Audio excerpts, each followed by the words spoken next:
Então, vamos vindo aqui para a curva de aquecimento, certo? Muitas vezes é interessante a gente saber entender um pouco sobre a substância ou a mistura na sua curva de aquecimento, né? Aquelas fases lá, o ponto de fusão, o ponto de ebulição, é para a gente poder entender melhor o comportamento de uma determinada substância.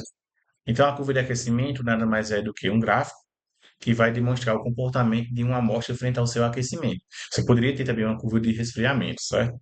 Comportamento, a ideia é a mesma. Só que, em vez de estar fornecendo energia, aquecendo, você vai estar retirando energia, né? Resfriando. Então, essa curva de aquecimento ela vai determinar para a gente a pureza de uma amostra. Por meio dessa curva, nós podemos saber, certo, se a amostra é pura ou não. A substância pura vai ter um comportamento parecido com esse gráfico aqui, ó. Ela tem dois patamares. Patamares são essas regiões aqui onde tem uma linha reta com a horizontal, ou seja, com o eixo X. O eixo X é esse eixo aqui do tempo, certo? Observe que a reta ela é paralela ao eixo X, certo? Tanto para a fusão quanto para a ebulição. Então, você está tratando aqui de uma substância, certo, pura. Tem dois patamares, patamar para a fusão, patamar para a ebulição, e tem temperaturas constantes. Temperatura constante, que é o ponto de ebulição aqui, ó. Desse ponto até aqui, ele é constante, não altera, certo? Nem para a fusão, nem para a ebulição. Aqui ele vai trazer um gráfico para a gente. Veja o que está acontecendo com o gráfico. Está considerando uma substância, ela está sendo aquecida, e está vendo aí o comportamento desses, né, para essa substância. Então a gente vai percebendo aí, ó, ele vai desenhando o gráfico bem direitinho para que a gente possa compreender essa questão da curva de aquecimento. Está desenhando para a gente bem direitinho, bem detalhado o que pode acontecer, certo? Com o aquecimento da substância. Pura, no caso, né? Veja aí o que pode acontecer, certo? Um gráfico bem detalhado para a gente poder compreender melhor, certo? A ideia de substância pura. Ok? A fusão ali, ó, temperatura constante, a ebulição também. Um gráfico para a substância pura para que a gente possa compreender bem direitinho, certo? Como é a curva de aquecimento. A mistura, certo? Ou mistura comum, porque aí você vai encontrar outros tipos de misturas. Não tem patamares. Na fusão e ebulição são variáveis. Ou seja, ó, quando você observa onde está a fusão e a ebulição, tem uma inclinação. Essa inclinação ela mostra uma variação da temperatura, certo? Variação da temperatura. Temperatura inicial é diferente da temperatura final. Ele vai mostrar a mesma coisa para a gente agora, a construção de um gráfico certo para uma mistura comum. Ó, fez uma inclinação na parte que você vai ter a fusão e vai fazendo, ó, veja a variação de temperatura. O ΔT, certo, indica variação de temperatura. E agora nós temos, ó, uma inclinação também para a ebulição. Ele vai desenhando o gráfico bem detalhadamente para a gente.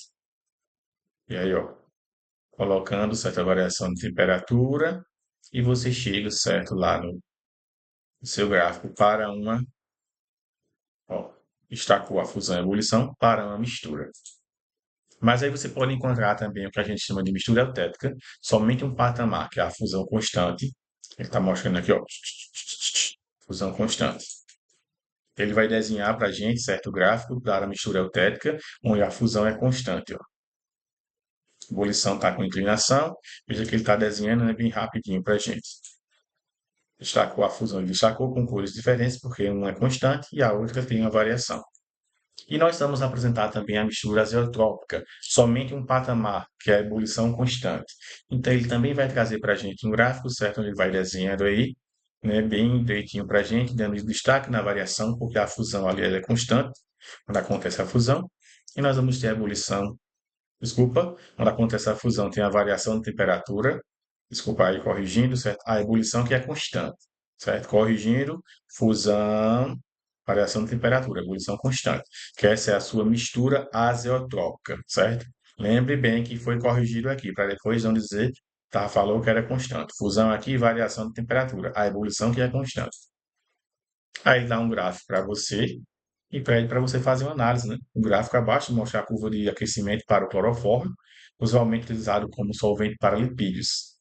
Analisando a curva, observa-se que a temperatura de fusão, a temperatura de ebulição e o estado físico do clorofórmio nos segmentos A e D. Nos segmentos A e D, ó, os segmentos A está subindo aqui, viu? Se ele está subindo, cuidado para não confundir. E veja que ele chega aqui, ó, tum, ele chegou aqui, ó, a temperatura dele é essa daqui, né? Ó. E a temperatura de D, certo? Ele vai fazer uma. Ó, ele vai fazer uma associação aí, ó, construindo o gráfico bem direitinho, ó. A, B, C, D e E. Resposta, ele já deu letra C, né? Vamos só voltar aqui.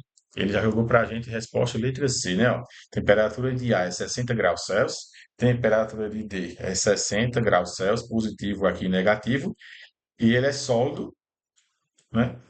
No A e D são respectivamente o estado físico do cloroformo nos segmentos. No A ele está no estado sólido, e no D, certo, ele está na mudança de líquido para gás. Se lembra, né? Aqui é sólido mais líquido e aqui é líquido para gás. Então, só cuidado aí, certo? Quando for responder algumas atividades nesse sentido.